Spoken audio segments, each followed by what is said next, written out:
সেখানে আমি সাংবাদিক ভাই সহ প্রশাসন সহ সকলকে আহ্বান জানাবো, যারা পরীক্ষিত আমরা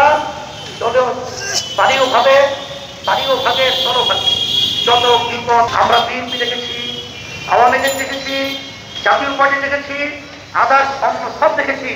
কিন্তু ইসলামকে আমরা দেখি নাই। এই জন্য অনুরোধ করবো, দুনিয়াতে শান্তি আখেরাতে মুক্তির লক্ষ্যে আপনার সকলকে আহ্বান জানাচ্ছি, আসেন আমরা দুনিয়াতে শান্তি আখেরাতে মুক্তির লক্ষ্যে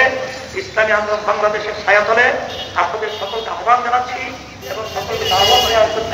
সবাইকে সদস্য বানাবার জন্য আমি বিশেষ করে আপনাদেরকে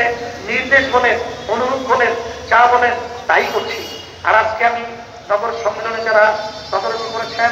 দায়িত্ব পালন করেছেন, এত সুন্দর সম্মেলনে আপনাদের উপস্থিতি এবং আমার ভাইয়ের উপস্থিত হয়েছেন, সকলকে ধন্যবাদ জানাচ্ছি।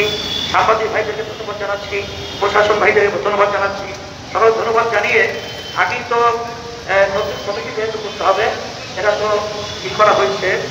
হ্যাঁ, এখন নতুন কমিটি সভাপতি যে প্রফেসর মোহাম্মদ লোকমান